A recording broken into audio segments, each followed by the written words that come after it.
오늘 하나님 말씀은 마태복음 8장 1절에서 3절 말씀입니다. 제가 봉독해 드리겠습니다. 예수께서 산에서 내려오시니 수많은 무리가 따르니라.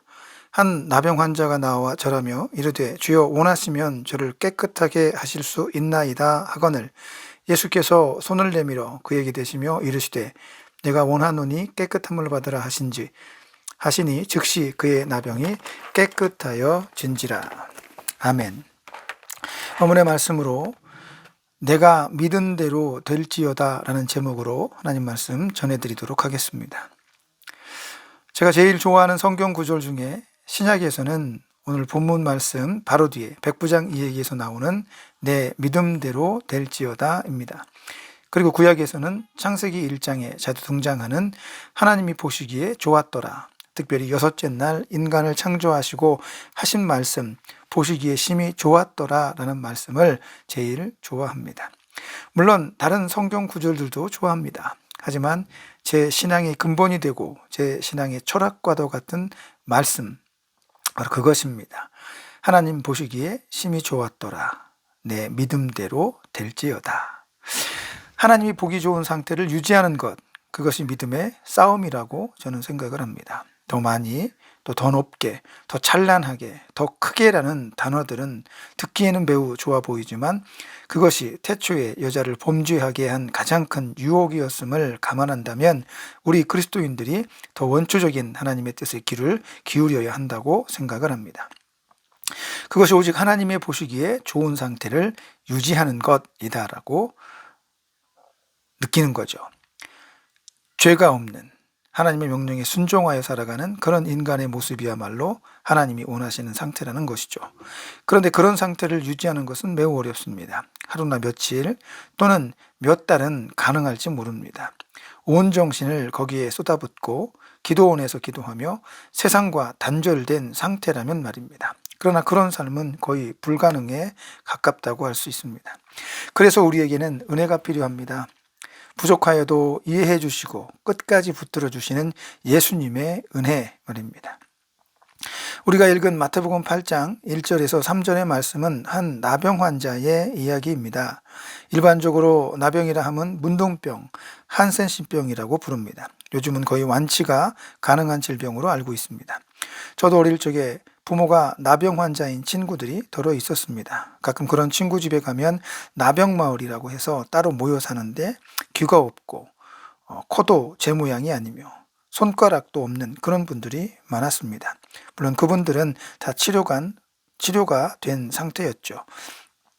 하지만 예수님 당시만 하더라도 나병 환자라 하면 성경에서도 엄격히 저주받은 병으로 거의 치료가 어려운 병이었으며 전염성이 강하여 반드시 격리를 요하는 질병으로 구분하였습니다. 모세의 누나였던 미리암이 모세를 비방하다가 문둥병에 걸렸죠. 그는 즉시로 진 밖으로 쫓겨났고 성 밖에 따로 모여 살도록 나병 환자들에 대한 규례가 있습니다. 혹 사람들과 마주치게 되면 스스로 입을 가리고 부정하다 외쳐서 건강한 사람이 나병 환자에게 가까이 하지 못하도록 막는 그런 법도 있었습니다. 혹여 나병에 걸린 사람들이 마을에 나타나면 돌을 던져 쫓아내거나 죽이는 일도 있었습니다. 오늘 읽은 본문에는 나병에 걸린 사람이 마을로 들어가는 입구에서 예수님의 걸음을 멈추게 한 장면이 나옵니다. 산에서부터 팔복의 산상수훈을 설교하신 예수님은 도전받은 수많은 사람들과 함께 이제 성 안으로 이동하십니다. 그 초입에 수많은 사람들의 그 앞을 가로막으며 나병 환자는 그의 목숨을 건 도박을 시작한 것처럼 보입니다. 그는 말합니다. 예수께 절을 하며 다짜고짜 주님이라고 부르는 거죠. 그리고 주님께서 원하시면 저를 깨끗하게 하실 수 있습니다 라고 외칩니다. 사람들은 무슨 생각을 했을까요? 그의 그런 행동이 이해가 되고 당연한 일이다 라고 생각을 했을까요? 이와 비슷한 이야기가 누가복음 5장 17절에서 26절에 나옵니다. 예수께서 한 사람의 집에서 설교를 하십니다. 그때 중풍병에 걸린 사람의 친구들이 그 친구의 병을 고치기 위해서 예수께로 나아가고자 하지만 이미 병을 치료하는 예수님에 대한 소문이 가득하여 그 집은 인산인해였습니다. 사람들이 너무 많아 예수님께 가까이 나아갈 수 없게 된 거죠. 그러자 그 친구들은 지붕을 뜯어내는 일을 벌입니다. 기와를 걷어내고 친구를 지붕에서부터 달아내려 예수를 만나게 하려 한 것이죠. 아마 그렇게만 하면 예수께서 고치실 것이다 라는 믿음을 가졌던 것이 아닌가 성경은 그렇게 증언합니다. 이에 예수께서는 그 친구들의 믿음을 보시고 중풍병자를 치료하여 주십니다. 그런 장면을 보고 거기 있는 사람들은 무슨 생각을 했을까요? 이거 상식적이지 않다라고 여겼을지도 모릅니다. 남의 집에 지붕을 뜯는 일이 이치에 옳지 않죠. 사람들은 그들에게 좋은 생각을 하지 않았을 것 같습니다.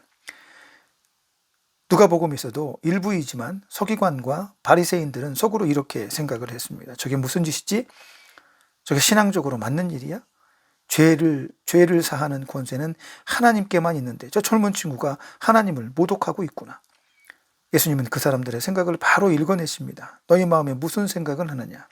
일어나 내 침상을 가지고 걸어가라는 말과 내 죄사함을 받았다라는 말 중에 어느 것이 더 쉽겠느냐?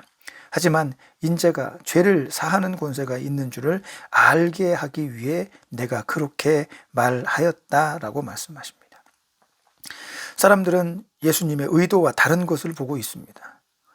죄를 사하시는 은혜, 능력, 권세, 그 은혜를 믿고 따르는 것이 구원의 열쇠인데 사람들은 율법을 먼저 생각해냅니다. 신학적인 부분들로 접근을 합니다. 자기가 보고 싶은 것을 먼저 추구하는 것이 인간의 악함이죠. 사실 그 악함이 때때로 예수님을 가려버리게 되는 것입니다.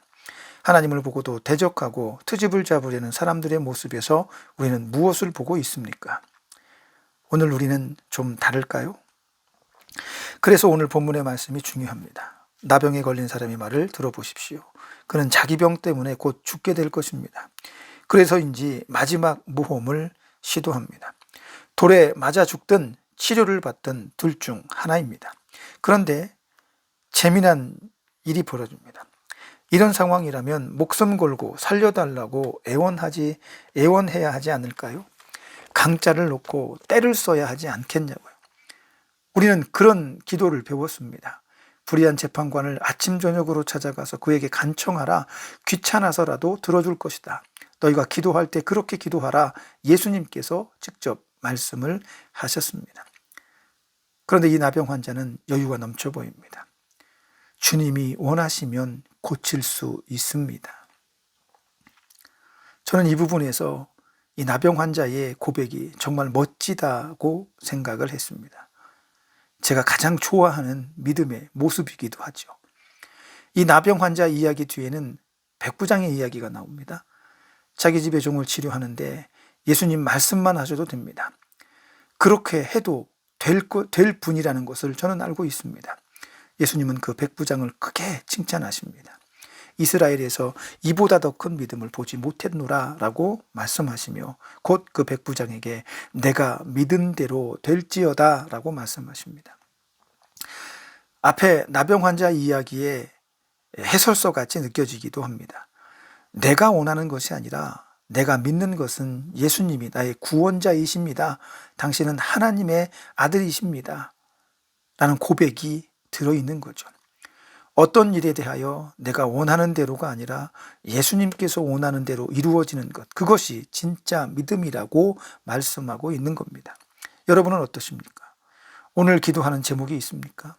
그것을 이루어달라고 매일 간절히 기도하십니까? 그러면 그 기도의 제목에 대한 하나님의 뜻이 무엇인지는 여쭤보고 있는 건가요? 어떤 분들은 평생을 자기가 원하는 기도만 하다가 응답도 받지 못하고 부름을 받기도 하는 것을 종종 보아왔습니다. 우리의 기도가 간절할수록 더 간절하게 하나님의 뜻을 여쭈어야 할 것입니다. 나병 환자는 말합니다. 나도 고침을 받고 싶습니다. 헤어진 가족들에게 달려가고 싶습니다. 그러나 그는 지금 자기 앞에 계신 분이 주님이라는 사실을 고백할 뿐입니다. 그는 알고 있었습니다. 내 이 병이 내 죄 때문인지 하나님께서 내리신 벌이신지 알지 못하지만 내가 원하는 것은 이 죄에서, 이 벌에서 벗어나는 것입니다. 그러나 예수님, 당신은 하나님이신 것을 내가 압니다. 그가 죄를 사하시고 구원하는 분임을, 그래서 그는 자기가 원하는 것이 내가 원하는 것이 아니라 예수님이 원하시는 것을 간청해야 된다는 것을 깨달았을지도 모릅니다. 흔히 우리는 기도하면서 내가 원하는 것이 이루어지기를 소망하고 기도합니다. 그것이 정말 하나님의 뜻에 합당한지, 주님이 원하시고 계신지, 주님께서도 그렇게 생각하고 있는지에 대해서 많이 고민하지 못하는 것 같습니다. 이 나병 환자가 추구한 믿음, 어쩌면 어려운 것일 수 있습니다. 하지만 그것이 우리가 추구해야 할 진정한 믿음의 본 모습이 아닌가 저는 확신합니다. 예수님도 십자가 앞에서 내 원대로 하지 마시고 아버지의 뜻대로 하옵소서라고 고백하셨잖아요. 우리가 자주 놓치는 부분이 거기에 있습니다. 너무 다급하고 위기가 느껴지면 나도 모르게 내가 원하는 것에 집중하게 되는 거죠. 그럴수록 더 기본으로 돌아가야 하는데, 내가 원하는 것이 무엇인지, 그것을 통해 하나님의 영광이 먼저 드러나는지, 하나님의 뜻이 먼저가 아닌지 살펴야 하는데 그렇게 못할 때가 참 많습니다. 연약하니까 그렇죠. 내가 믿는 대로 된다는 것은 예수님의 뜻입니다. 당신의 뜻에 따르겠습니다. 어떤 상황이든 당신이 이끌어 가시는 대로 나는 순종하며 살겠습니다. 그것이 바로 믿음의 고백인 것입니다. 이제 이 한 주간도 우리 모두 그런 믿음을 추구하는 깨어있는 천국 시민으로 살아봅시다. 그런 삶을 위해서 한 걸음 한 걸음 하나님께 기도하며 나아갈 때마다, 하나님, 나는 이것을 원하지만 아버지의 뜻대로 되기를 원하옵나이다 라고 고백하는 수준이 있고, 하나님 보시기에 합당한 모습의 신앙인이 되게 하여 주옵소서. 이런 기도가 넘치는 이 한 주간이 되시기를 예수님의 이름으로 축복합니다. 기도하겠습니다. 하나님 감사합니다. 믿음으로 살아가는 것 쉽지 않습니다. 내 삶이 힘들고 어려울 때에 그것을 극복하고 벗어나기를 원합니다. 그러다 보면 내 입장에 집중해서 기도하고 울부짖고 그렇게 투정을 부릴 때가 있습니다. 그러나 오늘 나병 환자를 통해 우리는 새롭게 배워냅니다. 내가 원하는 것이 아니라 예수님께서 원하시면 된다는 사실을 고백하는 믿음의 사람이 되게 하여 주옵소서. 이 한 주간도 그러한 사실들을 곱씹으며 신앙의 고민과 믿음의 모습으로 나아가고자 힘쓰고 애쓰는 우리가 되게 하여 주옵소서. 예수님의 이름으로 기도하옵나이다. 아멘.